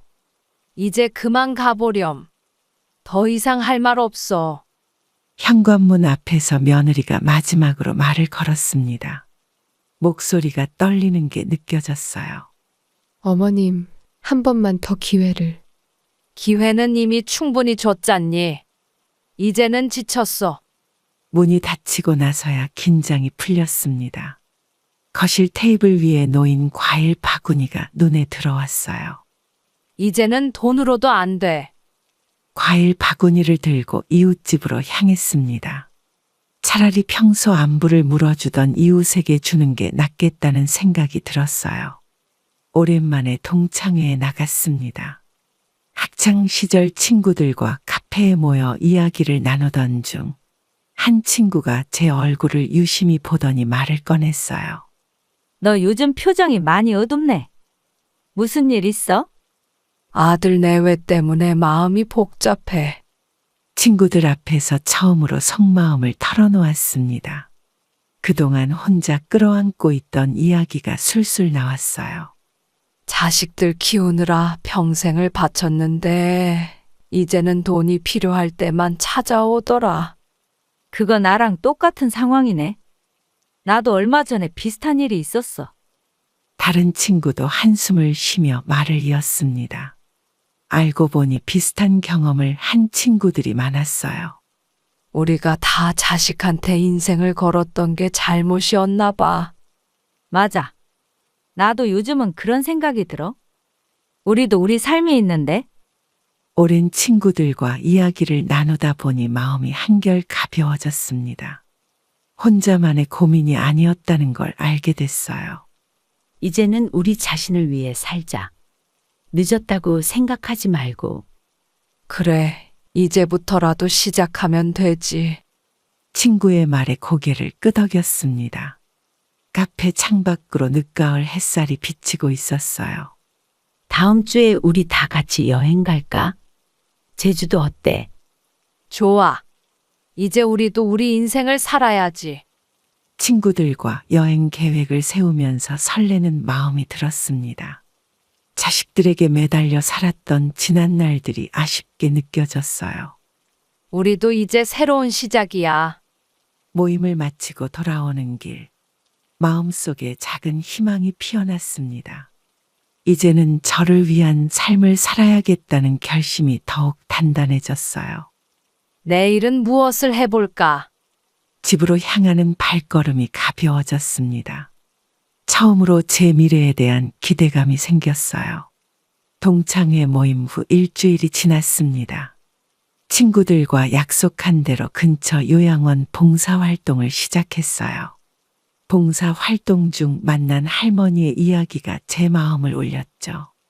저는 자식들이 5인데 명절에도 안 와요. 많이 서운하시겠어요. 할머니의 이야기를 들으며 제 모습이 겹쳐 보였습니다. 봉사를 하러 왔다가 오히려 위로를 받는 기분이었어요. 선생님은 자제분들과 잘 지내시나요? 저도 비슷한 처지예요. 요즘은 연락도 뜸하네요. 봉사활동을 마치고 나오는 길에 문화센터 친구와 마주쳤습니다. 우연히 같은 봉사활동을 신청했던 거예요. 여기서 뵐 줄은 몰랐어요. 저도 오늘 처음 왔어요. 봉사하면서 오히려 제가 위로받고 가네요. 카페에 들러 이야기를 나누었습니다. 친구도 저와 비슷한 마음이었나 봐요. 우리가 자식들한테 너무 많이 기대한 게 아닐까요? 그동안 모든 걸 자식한테 걸었죠. 이제는 우리 삶도 찾아야 할 때예요. 다집으로 돌아오는 길에 문득 아들 생각이 났습니다.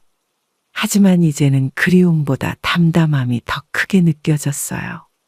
새로운 친구들과 함께하는 삶. 이제야 진정한 행복이 무엇인지 알 것 같았습니다. 자식을 위해 희생하며 살았던 지난 날들이 후회되지는 않습니다. 그것 또한 제 인생의 한 부분이었으니까요. 다만 이제는 알겠어요. 진정한 행복은 누군가에게 기대는 것이 아닌 스스로 만들어가는 것이라는 걸요. 자식이 찾아오지 않는다고 해서 제 삶이 멈추지는 않아요. 오히려 이제야 진정한 제 모습을 찾아가는 여정이 시작된 것 같습니다. 늦었다고 생각했는데 새로운 시작을 위해서는 결코 늦지 않았더군요. 이제는 누군가의 어머니, 시어머니가 아닌 제 이름으로 당당히 살아갈 수 있습니다. 인생의 끝자락이라 생각했던 이 시기가 오히려 새로운 시작이 될 수 있다는 걸 깨달았어요. 우리 모두에게는 각자의 인생이 있습니다. 누군가에게 의지하거나 매달리지 않아도 우리는 충분히 행복할 수 있어요. 그것을 깨닫는데 오랜 시간이 걸렸지만 이제야 진정한 삶의 의미를 찾은 것 같습니다. 그럼 오늘도 행복한 하루 되시길 바랍니다. 감사합니다. 어머님, 이렇게 하시면 안 된다고 몇 번을 말씀드려야 하나요? 내가 평생 이렇게 해왔는데 뭐가 문제라는 거야? 엄마, 은지 말이 맞아요. 요즘은 다 분리수거해야. 너까지 그러기야. 나는 이제 이 집에서 뭘 해도 안 되는구나. 어머님, 저는 더 이상 못 참겠어요. 어머니가 계신 이후로 저희 부부관계도 틀어지고. 그래? 내가 없어져야 너희가 편하겠구나. 엄마, 이제 그만하시죠. 우리 다른 방법을 찾아보면. 다른 방법? 요양원에 보내겠다는 거니? 이렇게 살 바에야 차라리 요양원에 가는 게 낫겠다. 그런 말씀 마세요. 저희가 잘못했어요. 아니야. 난 이제 알았어. 내가 여기 있으면 안 되는구나.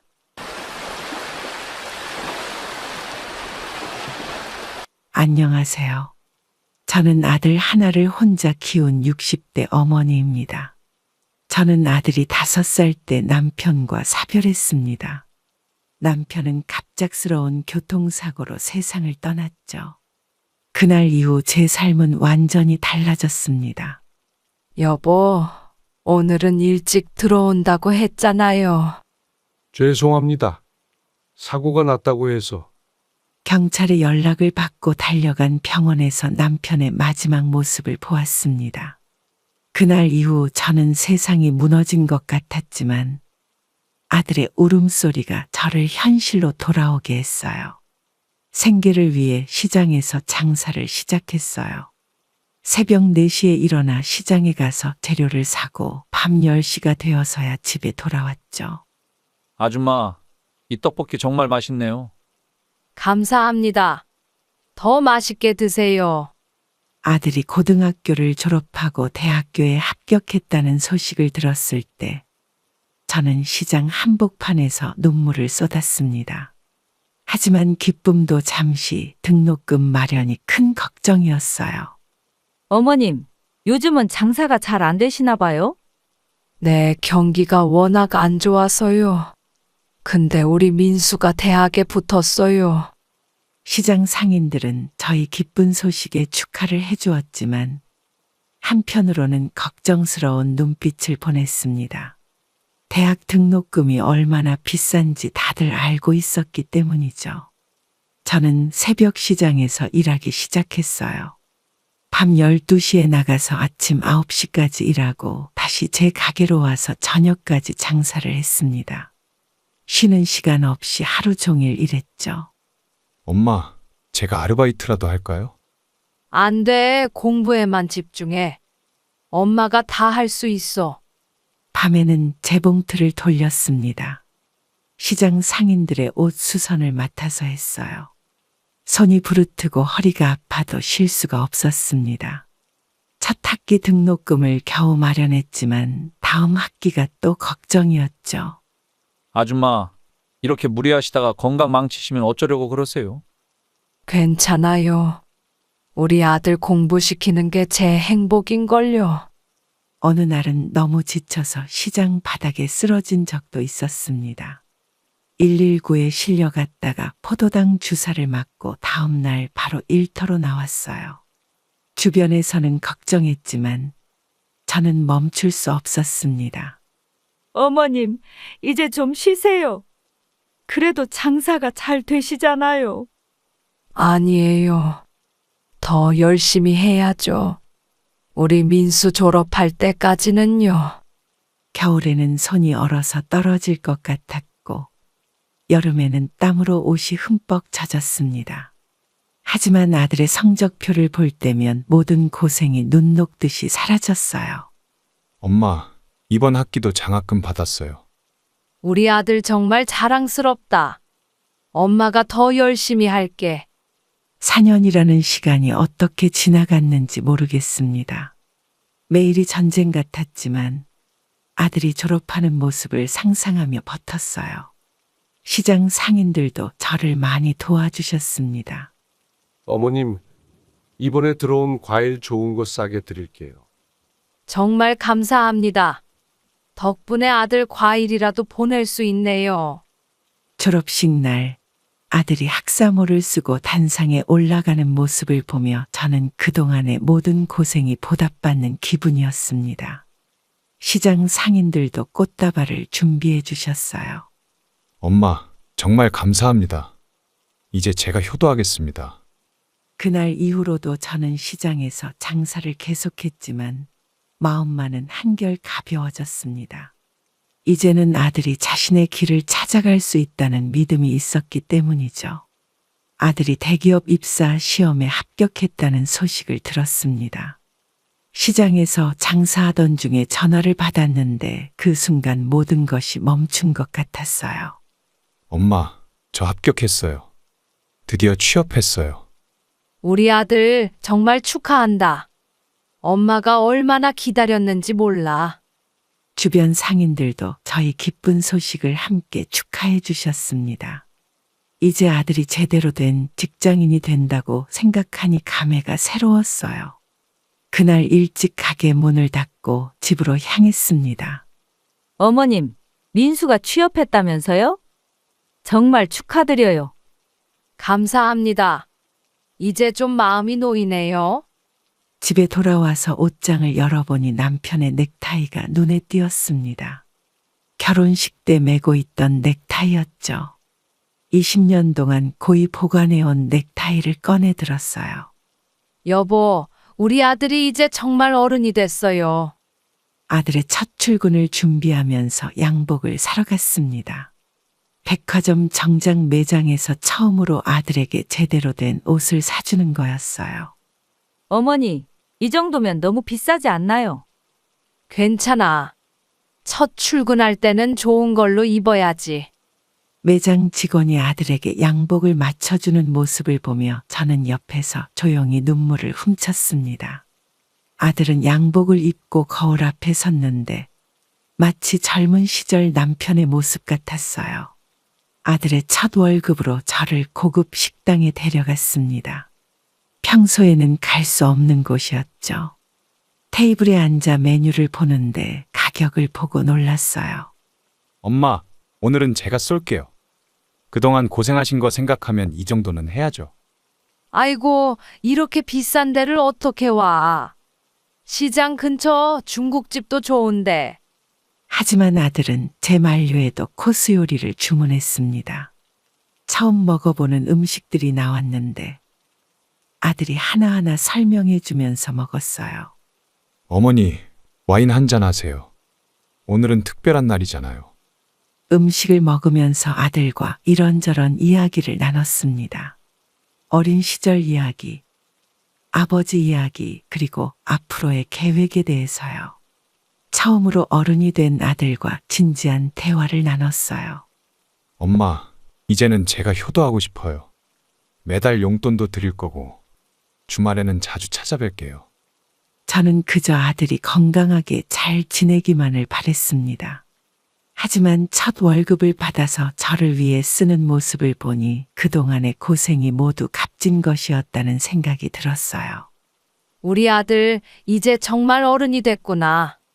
아들이 여자친구를 소개한다고 했을 때 저는 기대 반 걱정 반으로 마음이 복잡했습니다. 식당을 예약했다고 하는데 처음 보는 자리라 긴장이 됐어요. 엄마, 오늘 은지 만나러 가시는 거 맞죠? 그래, 근데 옷은 이게 괜찮을까? 너무 촌스러워 보이진 않아? 아들이 데려온 은지는 제가 생각했던 것보다 차분하고 단정한 인상이었습니다. 회사에서 디자이너로 일한다고 했어요. 처음에는 서로 어색했지만 대화가 시작되면서 분위기가 풀렸죠. 어머님, 민수 오빠가 어머님 이야기를 많이 해주셨어요. 우리 아들이 나한테 잘하긴 하지. 은지는 부모님이랑 같이 살고 있니? 식사를 하면서 은지의 이야기를 들었습니다. 부모님과 동생 둘과 함께 살고 있다고 했어요. 말투도 예의 바르고 음식도 골고루 잘 먹었습니다. 하지만 저도 모르게 며느리로서의 면면을 살피게 되더군요. 어머님, 제가 음식을 좀 준비해왔어요. 직접 만든 김치인데 한번 드셔보세요. 어머, 이걸 언제 준비했어? 고마워. 은지가 가져온 김치를 먹어보니 맛이 좋았습니다. 젊은 사람치고는 손맛이 있었어요. 하지만 문득 시장에서 장사하는 제가 며느리로 맞이하기에는 부족할 것 같다는 생각이 들었습니다. 엄마, 은지가 요리하는 걸 좋아해서 주말마다 뭔가를 만든대요. 그래? 우리 민수가 잘 먹어야겠네. 식사가 끝나갈 무렵 은지가 조심스럽게 말을 꺼냈습니다. 주말에 부모님과 함께 저희 집에 찾아뵙고 싶다고 했어요. 갑작스러운 제안에 당황스러웠지만 거절할 수는 없었습니다. 어머님, 다음 주말에 시간 괜찮으신가요? 그래. 그럼 내가 맛있는 거 준비할게.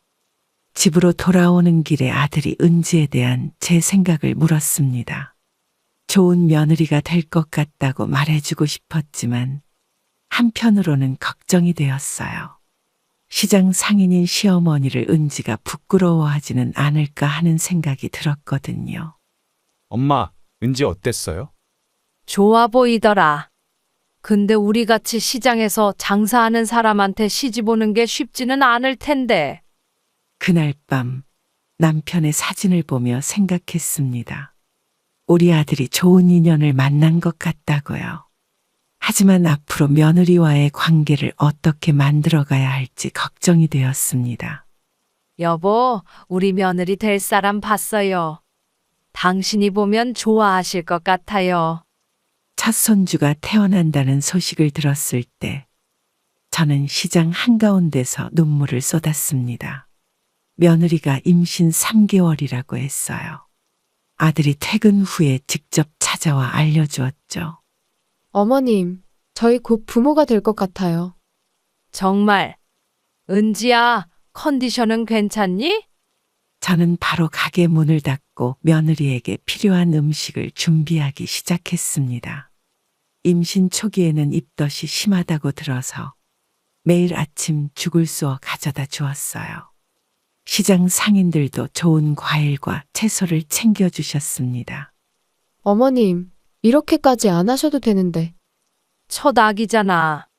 조심해야지. 내가 죽 쏘는 건 어렵지 않아. 며느리는 임신 중에도 회사를 다녔습니다.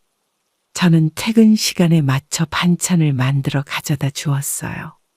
처음에는 며느리가 부담스러워했지만 점차 저의 마음을 이해하게 되었죠. 어머님, 오늘은 좀 피곤해서 일찍 들어가 봐야 할 것 같아요. 그래, 무리하지 말고. 내일 아침에 내가 미역국 끓여올게. 임신 6개월쯤 되었을 때 며느리의 배가 눈에 띄게 불러왔습니다. 아들은 출근 전에 항상 제게 전화를 해서 며느리 상태를 체크해달라고 부탁했어요. 저는 기꺼이 그 역할을 맡았습니다. 엄마, 오늘도 은지 좀 봐주세요. 제가 늦을 것 같아요. 걱정 마. 내가 잘 챙겨줄게. 어느 날은 며느리가 갑자기 배가 아프다고 해서 한밤중에 택시를 타고 병원에 갔습니다. 다행히 큰 문제는 아니었지만 그날 이후로 더욱 세심하게 신경 썼어요. 어머님, 오늘은 아기가 발로 차는 게 느껴져요. 정말. 어디 한번 만져볼까? 출산 예정일이 다가올수록 저는 설렘과 긴장감이 교차했습니다. 아기 용품을 사러 며느리와 함께 다니면서 제가 아들을 키웠던 시절을 떠올렸어요. 어머니, 아기가 태어나면 어떤 모습일까요? 우리 민수랑 닮았으면 좋겠다. 아기가 태어나면 내가 많이 도와줄게. 출산을 앞두고 처가집과 함께 저녁 식사를 했습니다. 손주를 함께 키우게 될 서로에 대한 기대와 걱정을 나누었어요. 어머님, 저희 아기 잘 부탁드립니다. 걱정 마세요. 우리 다 함께 잘 키워보자고요. 아들 내외와 같은 집에서 살기 시작한 지 한 달이 지났습니다. 세 식구가 함께 사는 것이 쉽지만은 않았어요. 특히 며느리와의 생활 방식 차이가 점점 드러나기 시작했습니다. 어머님, 제가 설거지 할게요. 쉬세요. 아니야, 내가 할게. 네가 피곤할 텐데. 며느리는 제가 집안일을 하는 것을 불편해했습니다. 저는 평생 혼자서 집안일을 해왔기에 다른 사람에게 맡기는 게 어색했어요. 아침에 일찍 일어나 청소를 하고 빨래를 널면 며느리가 눈치를 보였죠. 어머님, 아침부터 이러시면 어떡해요? 제가 주말에 한꺼번에 할게요. 은지야, 난 이렇게 하는 게 편해. 그리고 시장 가기 전에 해야지. 주방에서도 의견 차이가 있었습니다. 저는 전통적인 방식으로 음식을 하는데 며느리는 간편식을 선호했어요. 김치를 담글 때도 저는 하루 종일 정성 들여 했지만 며느리는 빠른 방식을 추천했습니다. 어머님, 요즘은 이런 제품도 있어요. 시간도 절약되고 맛도 괜찮아요. 아니야, 손맛이 다르지. 우리 민수는 내가 담근 김치를 좋아해. 아들은 이런 상황이 불편한지 늦게까지 회사에 있다고 했습니다. 퇴근 시간이 지나도 집에 오지 않았어요. 며느리도 점점 말수가 줄어들었죠. 여보, 오늘도 늦어요? 회사에 일이 좀 밀렸어.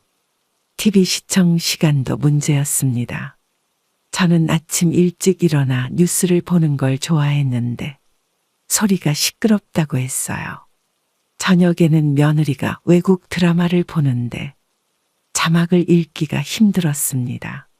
어머님, 제가 이어폰으로 들을게요. 아니야, 그냥 봐. 내가 방에 들어갈게. 장보기도 의견이 달랐습니다. 저는 시장에서 식재료를 사오는 게 편한데 며느리는 대형마트를 선호했어요. 가격도 비싸고 품질도 좋지 않다고 생각했지만 말하지 못했습니다. 은지야, 시장에서 사온 채소 어때? 네. 좋아요. 근데 마트는 편하잖아요. 세 식구의 불편한 동거는 계속되었습니다.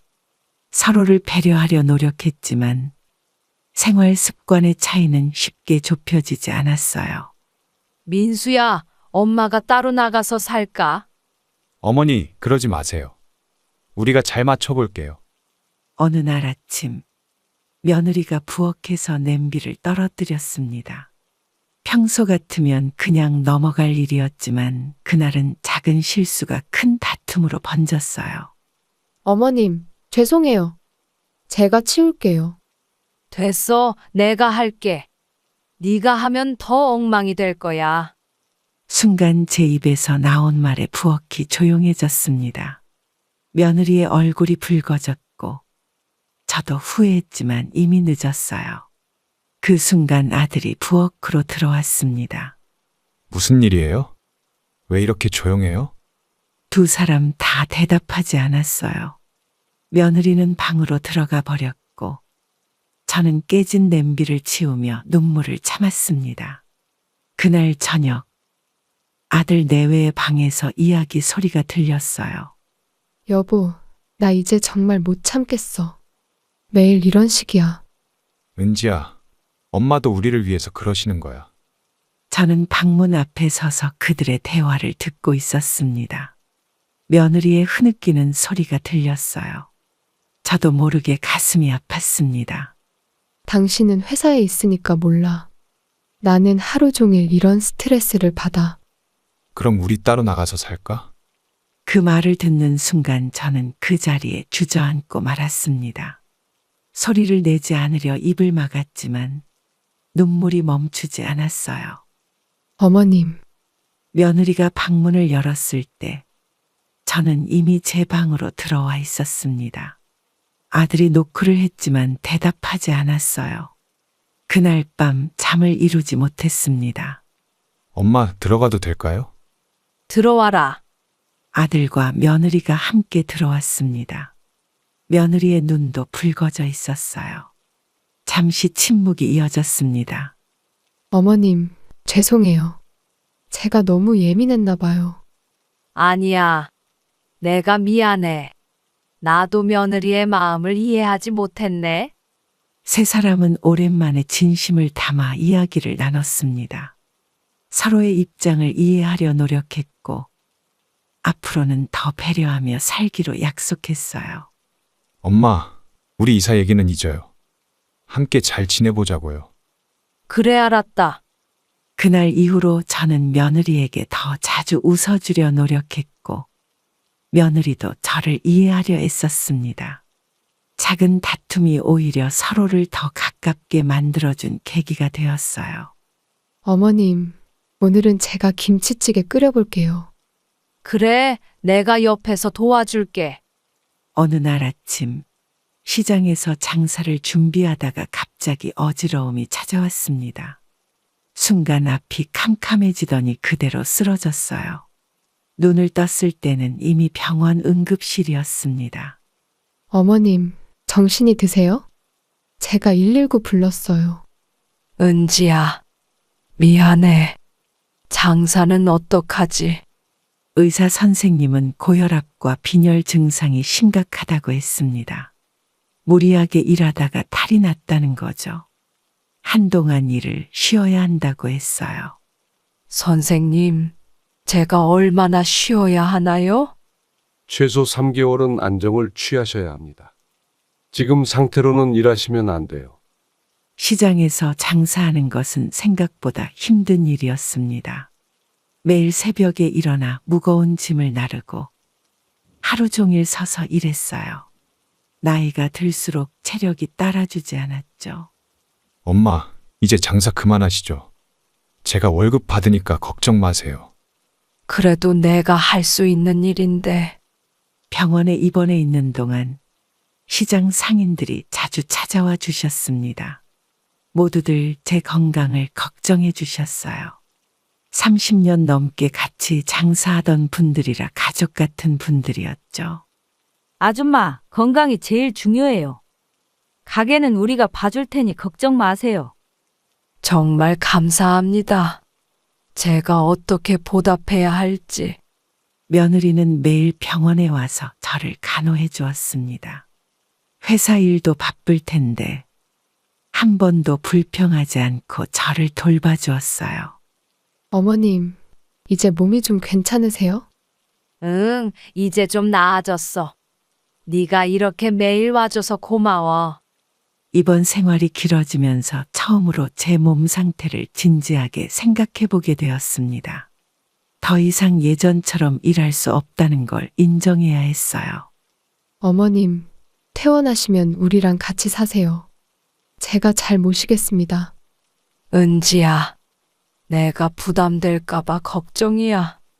결국 한 달간의 입원 생활을 마치고 퇴원했습니다. 시장에 있던 가게는 정리하기로 결정했어요. 30년 넘게 지켜온 자리를 떠나는 건 쉽지 않았지만 이제는 제 건강을 먼저 생각해야 할 때였습니다. 아줌마, 건강 찾으면 또 오세요. 우리가 기다리고 있을게요. 네, 그동안 정말 감사했습니다. 며느리가 직장 생활을 시작하면서 손주를 돌보는 일이 저희 몫이 되었습니다. 처음에는 기뻤지만 체력적으로 힘든 날들이 이어졌어요. 어머님, 오늘도 세연이 부탁드려요.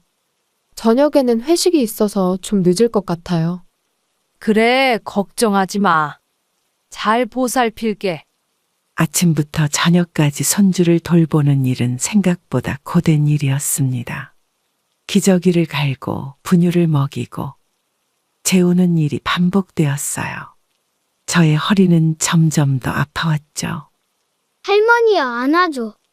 세연아, 할머니가 좀 앉아있자. 허리가 너무 아파서. 며느리는 승진을 준비하느라 야근이 잦아졌습니다. 퇴근 시간이 자꾸 늦어지면서 손주와 보내는 시간이 길어졌어요. 아들도 바빠서 집에 일찍 들어오지 못했죠. 어머니, 정말 죄송해요. 이번 프로젝트만 끝나면 일찍 들어올게요. 알았어. 근데 세연이가 요즘 많이 보채네. 어느 날은 손주가 갑자기 열이 나서 혼자 병원에 데려갔습니다. 의사는 감기라고 했지만 저는 밤새 눈도 못 붙였어요. 선생님, 아기가 계속 우는데 어떡하죠? 할머님, 해열제 드릴 테니 4시간마다 한 번씩 주세요. 며느리에게 전화하고 싶었지만 중요한 회의 중이라 연락할 수 없었습니다. 아들도 출장이라 연락이 되지 않았죠. 혼자서 아픈 손주를 돌보는 게 두렵고 불안했어요. 세연아, 할머니가 있잖아.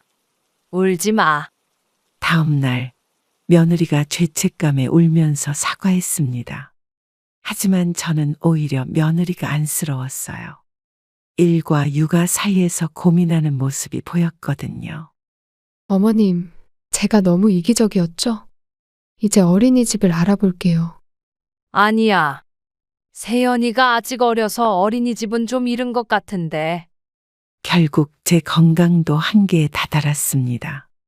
어느 날은 허리 통증이 너무 심해 일어날 수도 없었어요. 아들 내외는 큰 고민 끝에 어린이집을 보내기로 결정했습니다. 엄마, 이제 그만 쉬세요. 저희가 다른 방법을 찾아볼게요. 세연아, 할머니랑 못 있어서 미안해. 며느리의 스트레스가 날로 커져갔습니다.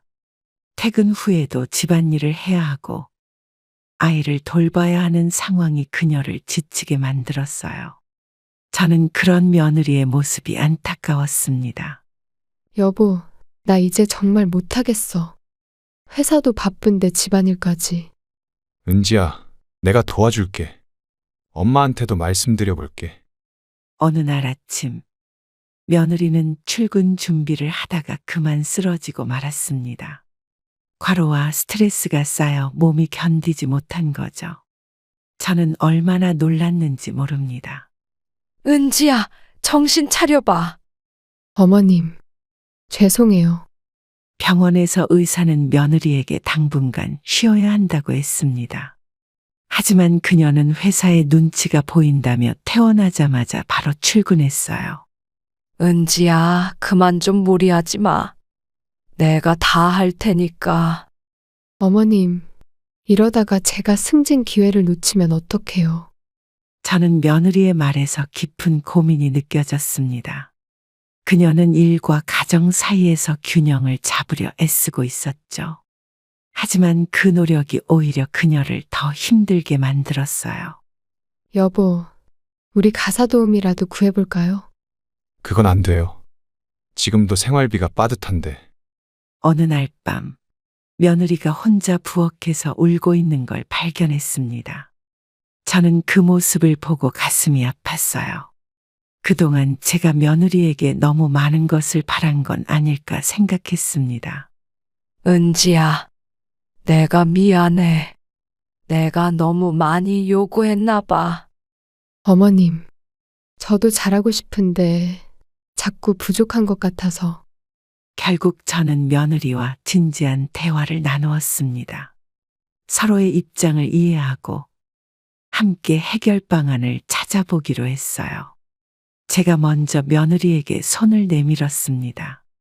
우리 이제부터 서로 도우면서 살자. 네가 힘들면 말해. 어머님, 저도 노력할게요. 그날 밤 화장실에 가려고 일어났다가 우연히 아들과 며느리의 대화를 듣게 되었습니다. 방문 틈으로 새어나오는 조용한 목소리에 발걸음을 멈췄어요. 여보, 어머니 요양원에 모시는 게 어떨까요? 갑자기 그게 무슨 소리야? 저는 그 자리에 얼어붙었습니다. 며느리의 말에 숨이 막혔지만 계속 듣고 있었어요. 아들과 며느리는 한참 동안 이야기를 나누었습니다. 요즘 어머니 건강도 안 좋으시잖아요. 거기 가시면 전문적인 케어도 받으실 수 있고. 하지만 엄마가 얼마나 상처받으실지 알잖아. 며느리의 말은 계속 이어졌습니다. 제가 있어서 신혼생활을 제대로 못한다는 것, 아이를 키우는데도 부담이 된다는 것, 집안 분위기가 무거워진다는 것까지요. 당신도 봤잖아요. 어머니 허리도 안 좋으시고 혈압도 자주 오르시고. 그래도 우리가 돌봐드려야지. 엄마는 나 키우느라 평생을 바치셨어. 저는 다리에 힘이 풀려 벽에 기대어 섰습니다. 아들은 제 편을 들어주려 했지만 며느리의 말이 전혀 틀리지 않다는 걸 알았어요. 여보, 나도 더는 이렇게는 못 살겠어요. 매일 눈치 보면서 사는 게 너무 힘들어요. 알겠어. 내가 엄마랑 한번 얘기해 볼게. 제 방으로 돌아와 이불을 덮고 누웠지만 잠은 오지 않았습니다. 창밖을 바라보며 생각했어요. 그동안 며느리가 얼마나 힘들었을지, 제가 얼마나 부담이 되었을지. 아들아, 엄마가 미안하구나. 다음 날 아침, 평소와 다름없이 식탁에 앉았습니다.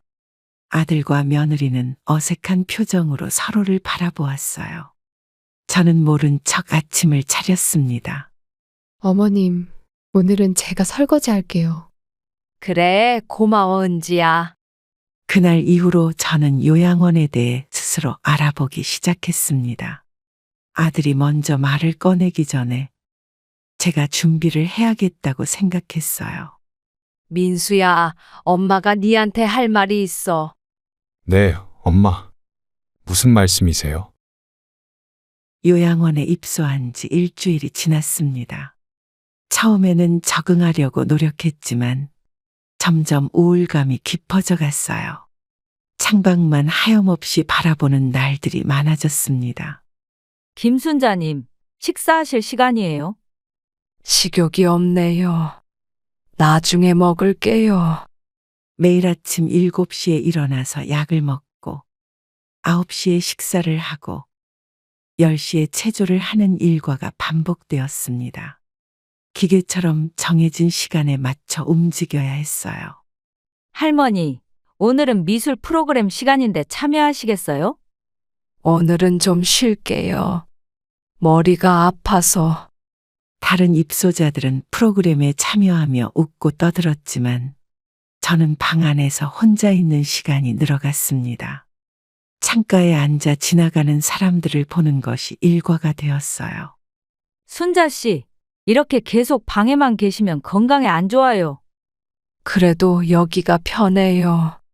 밤이 되면 더 힘들었습니다. 옆방에서 들리는 다른 노인분의 신음소리, 간호사들이 분주히 움직이는 소리가 저를 불안하게 만들었어요. 잠을 이루지 못하는 날이 많았습니다. 어머니, 잘 지내시죠? 다음 주에 찾아뵐게요. 그래. 조심해서 다녀와. 아들의 전화는 점점 짧아졌고 방문 약속은 자주 미뤄졌습니다. 전화를 끊고 나면 혼자 눈물을 훔치는 날들이 많아졌어요. 김순자님, 상담실에서 좀 이야기 나누시죠. 무슨 이야기를요? 원장님은 제가 우울증 증세를 보인다며 걱정하셨습니다. 약을 권했지만 저는 거절했어요. 약으로 해결될 문제가 아니었으니까요. 순자 씨, 손주 사진이라도 보면서 마음을 달래보세요. 보고 싶은데 더 보고 싶어지니까 차라리 안 보는 게 나아요. 매일 밤 잠들기 전에 창밖에 달을 보며 생각했습니다. 우리 집 거실에서 보던 달과 같은 달인데 여기서 보니 더 쓸쓸해 보였어요. 민수야, 엄마가 보고 싶구나. 7년 만에 귀국한 둘째 아들 진수가 요양원을 찾아왔습니다. 미국에서 사업을 하느라 바빴던 아들은 제 소식을 뒤늦게 들었다고 했어요. 엄마, 이게 무슨 일이에요? 형이 엄마를 여기 모셨다고요? 진수야, 이제 와서 보니 엄마가 많이 늙었지. 진수는 저를 보자마자 울음을 터뜨렸습니다. 요양원 면회실에서 아들과 마주 앉아 있으니 그동안 참았던 감정이 한꺼번에 쏟아졌어요. 형한테 전화도 없고 갑자기 출장 왔다가 동네 슈퍼에서 우연히 이웃 아주머니를 만났어요. 그래, 민수도 나름 생각이 있었을 거야. 면회 시간 내내 진수는 제 손을 잡고 있었습니다. 요양원 생활이 힘들지 않냐고, 불편한 건 없냐고 계속 물어보았어요. 저는 괜찮다고 했지만 아들의 눈빛이 심상치 않아 보였습니다. 엄마, 제가 모시고 갈게요. 제가 아파트도 계약해놨어요. 진수야, 그래도 형이랑 상의는 해봐야지. 진수는 곧바로 민수에게 전화를 걸었습니다. 전화기 너머로 들리는 형제 간의 언쟁에 마음이 아팠어요. 형, 어떻게 엄마를 여기에 모실 수가 있어요? 내가 모실게요. 너는 미국 가서 연락도 없더니 이제 와서 그런 소리를 하냐? 형제 간의 다툼이 시작되었습니다. 진수는 민수가 저를 요양원에 버렸다고 했고, 민수는 진수가 책임감 없이 미국으로 떠났다고 했어요. 둘 다 그만해. 엄마 때문에 너희가 싸우면 안 돼. 엄마, 제가 이제부터는 잘할게요. 믿어주세요.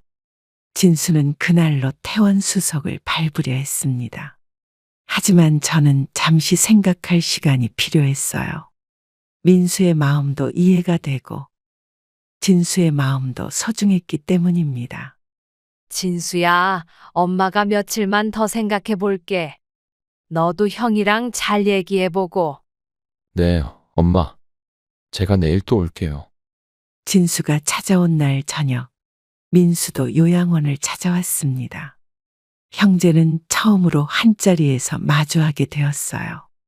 면회실의 공기는 무거웠지만 저는 두 아들이 대화를 나누길 바랐습니다. 형, 엄마를 왜 여기 모셨어요? 우리가 돌봐드려야 하는 거 아니에요? 너는 7년 동안 뭐 했는데 이제 와서 그런 소리를 해? 처음에는 서로를 탓하는 말만 오갔습니다. 민수는 진수가 미국에서 연락도 없이 지냈다고 했고, 진수는 민수가 저를 요양원에 버렸다고 했어요. 사업한다고 바빴던 거잖아요. 형은 엄마 옆에서 효도했다고 생각하세요? 너는 모를 거야. 나도 내 가정이 있고 아내도 있고. 저는 두 아들의 다툼을 지켜보다가 갑자기 갑자기 가슴이 답답해졌습니다. 숨을 몰아쉬자 아들들은 싸움을 멈추고 저를 걱정했어요. 엄마, 괜찮으세요? 물 좀 가져올게요. 어머니, 진정하세요. 죄송해요. 그제서야 두 형제는 조금씩 마음을 열기 시작했습니다. 민수는 요양원에 모신 이유를 설명했고, 진수는 자신의 불찰을 인정했어요. 형, 제가 너무 오랫동안 연락도 없이 지냈네요. 나도 엄마를 요양원에 모시기 전에 너한테 상의했어야 했는데. 서로의 입장을 이해하려 노력하는 모습을 보니 마음이 놓였습니다. 두 아들은 앞으로 어떻게 해야 할지 진지하게 이야기를 나눴어요. 우리 이제부터라도 서로 연락하면서 엄마 잘 모시자. 네, 형. 제가 한국에 있는 동안 자주 찾아뵐게요. 면회 시간이 끝나갈 무렵 두 아들은 저에게 약속했습니다. 앞으로는 서로 연락하면서 제가 외롭지 않게 해주겠다고요. 엄마, 우리가 잘못했어요. 이제 더 자주 찾아올게요. 그래. 너희 둘이 사이좋게 지내는 게 엄마는 더 좋구나. 진수가 마련한 새 보금자리로 이사하기 전날 가족들과 마지막 저녁 식사를 하기로 했습니다. 요양원에서 외출 허가를 받고 민수네 집으로 향했어요. 어머님, 오늘은 어머님 좋아하시는 반찬만 준비했어요. 은지야, 이렇게 많이 준비했구나. 식탁에는 제가 좋아하는 음식들이 가득했습니다. 며느리가 정성껏 준비한 음식을 보니 마음이 찡했어요. 손주들도 옆에서 제잘거리며 분위기를 밝게 만들었습니다. 할머니, 내일부터는 자주 못 보는 거예요. 아이들은 순수한 마음으로 말했지만 식탁의 분위기는 무거워졌습니다. 민수는 밥을 먹다 말고 젓가락을 내려놓았어요. 진수도 고개를 숙였죠. 민수야, 엄마 이제 진순에 가서도 잘 지낼게. 엄마, 너무 서운하게 생각하지 마세요. 식사를 마치고 거실에 모여 앉았습니다. 그동안 찍어둔 가족 사진을 보면서 이야기를 나눴어요. 아이들이 태어났을 때, 첫 돌잔치, 운동회, 추억이 담긴 사진들이었습니다. 어머님, 저희가 많이 부족했죠? 아니야.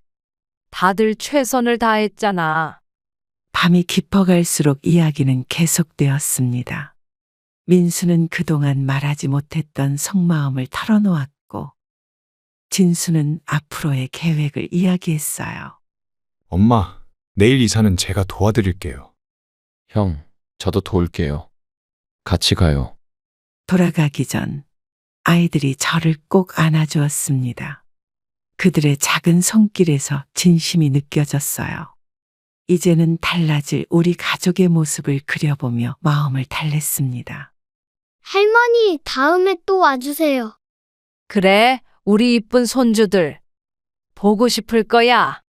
진수가 마련한 아파트에 도착했습니다. 새 집은 깨끗하고 밝았지만 낯선 공간에 적응하는 게 쉽지 않았어요. 창문 밖으로 보이는 풍경도 계단의 위치도 모든 것이 어색했습니다. 엄마, 방은 여기예요. 침대랑 장롱도 새로 들여놨어요. 진수야, 이렇게까지 안 해도 되는데. 아파트는 15층이었습니다. 엘리베이터를 타고 오르내리는 것도 어려웠어요. 며칠 동안은 집 안에서도 길을 잃어 헤매기도 했습니다. 어머니, 욕실은 여기고 부엌은 저쪽이에요. 익숙해지실 거예요. 응, 고마워, 은영아. 나도 곧 익숙해질 거야. 진수의 아내 은영이는 저를 친절하게 도와주었습니다. 하지만 서로 어색한 건 어쩔 수 없었어요. 식사 시간도 조심스러웠고 TV 소리도 조절해가며 봐야 했죠. 어머님, 이 반찬 드셔보세요. 제가 처음 만들어 봤어요. 맛있네. 은영이가 요리를 잘하는구나. 밤이 되면 더 힘들었습니다. 요양원에서는 늘 누군가의 소리가 들렸는데 여기서는 너무 조용했어요. 잠을 이루지 못하고 창밖만 바라보던 날이 많았습니다. 엄마, 혹시 불편한 거 있으세요? 아니야. 그냥 아직 적응이 안 된 것 같아. 아침이면 진수 부부는 출근을 했고 저는 혼자 집을 지켰습니다. 텔레비전을 보다가도 문득 요양원 생각이 났어요. 그곳에서의 일상이 그립기도 했습니다. 새로운 환경에 적응하는 건 쉽지 않았지만 가족들의 따뜻한 배려 덕분에 조금씩 익숙해져 갔습니다. 이제는 창밖 풍경도 친숙해졌고 동네 산책도 할 수 있게 되었어요. 어머님, 저희가 잘하고 있는 걸까요? 그럼 너희들 덕분에 이제 좀 편해졌어. 동네 아주머니를 만나는 일이 불편했습니다. 요양원에 있었다가 나온 뒤로 주변 사람들의 시선이 신경 쓰였어요. 하지만 그날 만난 동네 친구는 달랐습니다. 순자 씨, 오랜만이네. 요즘은 어떻게 지내요? 아, 네. 이제 둘째 아들이랑 살고 있어요. 복지관에서 만난 친구는 저와 비슷한 처지였습니다. 그녀도 자식들 때문에 요양원에 있다가 나왔다고 했어요. 대화를 나누다 보니 마음이 편해졌습니다. 나도 처음엔 많이 힘들었어. 근데 이제는 좋은 추억이 됐네. 그러게요. 거기 계실 때는 하루하루가 고통스러웠는데, 복지관에는 저와 비슷한 분들이 많았습니다.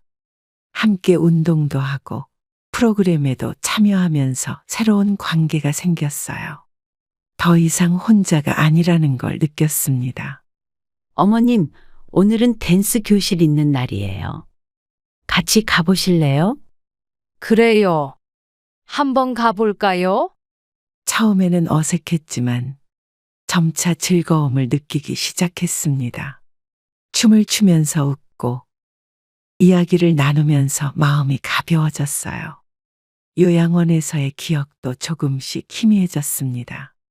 순자 씨, 우리 다음 주에 산행 가는데 같이 가요. 좋아요. 제가 도시락도 준비할게요.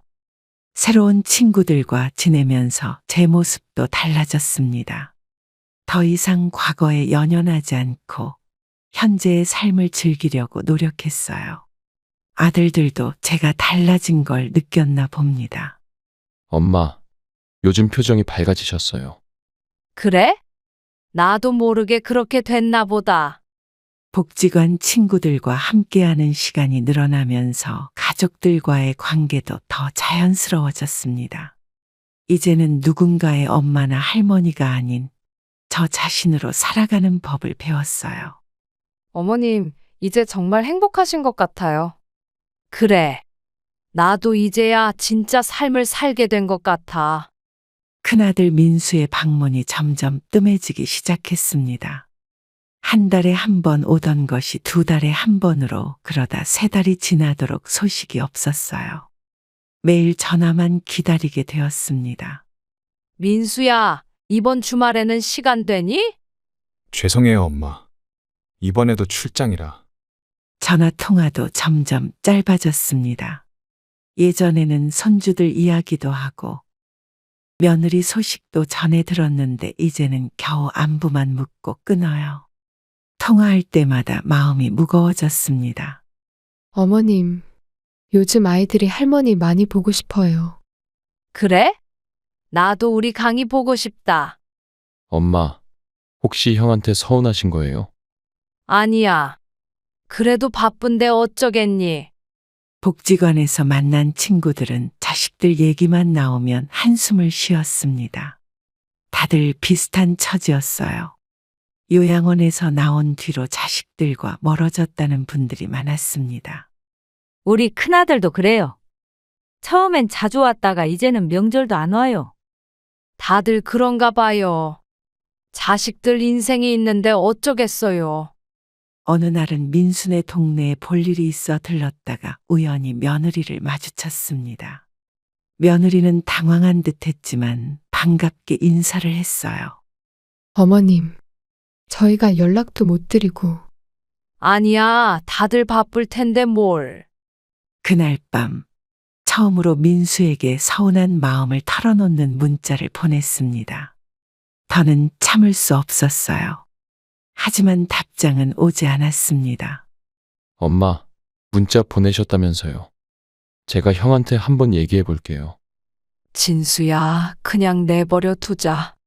시간이 지나면 나아지겠지. 설날이 다가왔지만 민수네 가족은 해외여행을 간다고 했습니다. 처음으로 명절에 가족이 모이지 못하게 된 거예요. 진수는 저를 위해 차례상을 준비했지만 마음이 허전했습니다. 엄마, 형네는 애들 방학이라 해외여행 가기로 했대요. 그래. 애들 데리고 여행 가는 건 좋지. 설날 아침, 진수와 함께 차례를 지냈습니다. 남편 사진 앞에 음식을 차리면서 눈물이 났어요. 예전에는 온 가족이 모여 시끌벅적했는데, 이제는 이렇게 조용해졌습니다. 아버지, 저희가 이렇게라도 차례를 모시네요. 여보, 우리 민수도 잘 지내고 있을 거예요. 오후가 되자 친척들이 찾아왔습니다. 모두들 민수를 물었지만 저는 애매하게 대답할 수밖에 없었어요. 해외여행을 갔다고 하기도 민망했고 실망스러운 눈빛을 보고 싶지 않았습니다. 큰아들은 왜 안 보이나? 요즘도 바쁜가? 네. 일이 많아서 오늘은 못 왔네요. 저녁에는 민수에게서 영상통화가 왔습니다. 화면 속 손주들은 호텔 수영장에서 즐거워 보였어요.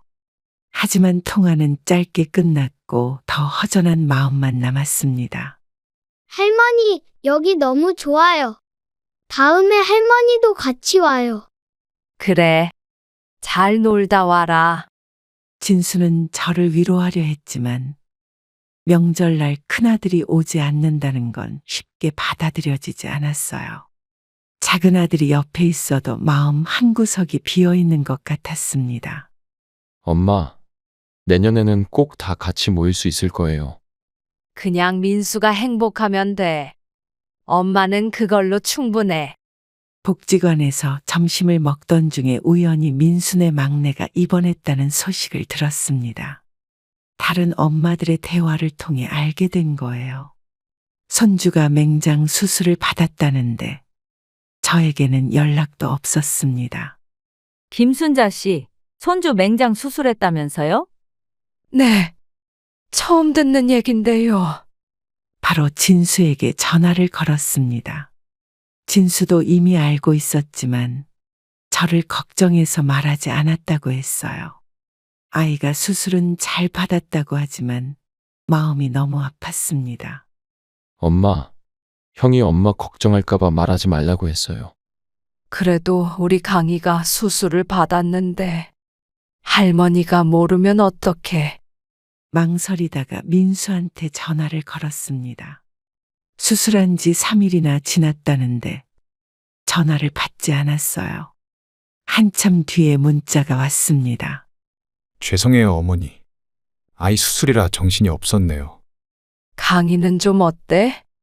병원에 가볼까? 병원에 찾아가고 싶었지만 민수가 말렸습니다. 이미 퇴원을 준비 중이라고 했어요.